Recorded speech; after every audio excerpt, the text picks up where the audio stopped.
تو ان کو بیت اللہ میں تلاش کیا جائے گا، وہ رسول اللہ صلی اللہ علیہ وسلم کی اولاد میں ہوں گے،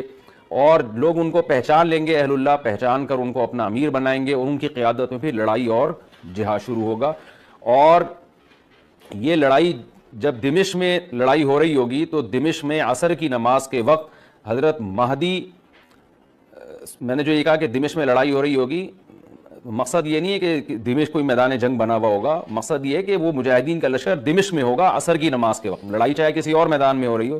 لیکن احادیث میں ہمیں دمشق کا تذکرہ ملتا ہے۔ تو دمشق میں حضرت شام کا تذکرہ ملتا ہے، اور جو قرائن ہمیں ملتے ہیں وہ دمشق کی ایک خاص مسجد ہے، وہ مسجد حضرت مفتی تقی عثمانی صاحب اور مفتی رفیع عثمانی صاحب نے اس کو ہائی لائٹ بھی کیا، لیکن وہ یقینی نہیں ہے، یہ خوب سمجھے، انہوں نے اس کا بھی تبصرہ کیا ہے کہ اس کے بارے میں کوئی یقین نہیں ہے۔ تو حضرت مہدی عصر کی نماز پڑھا رہے ہوں گے، لوگ امامت میں آپ کے پیچھے کھڑے ہوں گے، یہاں تک کہ مسجد کے مینار پر، آج بھی وہ مینار موجود ہے جس کے بارے میں غالب گمان ہے کہ یہ وہ مینار ہے جہاں حضرت عیسیٰ علیہ السلام نازل ہوں گے، غالب گمان کے درجے میں کہا جا سکتا ہے، ورنہ پھر اسی کے اڑوس پڑوس میں کوئی مسجد ہوگی۔ میرا اگر شام جانا ہوا تو انشاءاللہ میں ارادہ ہے کہ میں ولاگ میں اس مسجد کا بھی تذکرہ کروں گا، اس جگہ کا بھی تذکرہ کروں گا، لیکن میں پہلے یہ بات بتا دوں کہ وہ 100% یقینی نہیں ہے، ایسا نہ ہو کہ اس مسجد کے مینار پہ چڑھ کے لوگ جو ہے وہ اس کے کوئی مینار کو ہی چاٹنا شروع کر دیں تبرک کے طور پہ۔ تو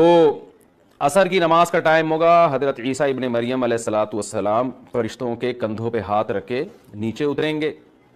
نماز کے ٹائم پہ، یعنی آسمان سے مینار تک آئیں گے، اور پھر مینار سے آپ کے لیے سیڑھیاں لگائی جائیں گی، سیڑھیوں کے ذریعے مینار سے نیچے اتریں گے، اور لوگ ان کو پہچان لیں گے۔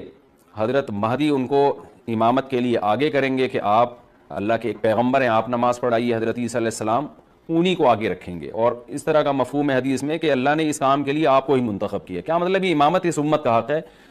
تو حضرت عیسیٰ ابن مریم علیہ السلام کا جو کام ہوگا وہ جہاد ہے، اور یہودیوں سے انتقام لینا، کیونکہ یہودیوں نے اپنے خیال میں حضرت عیسیٰ کو قتل کیا تھا، تو اللہ نے یہودیت ہی کے خاتمے کے لیے اور دجال کے خاتمے کے لیے عیسیٰ ابن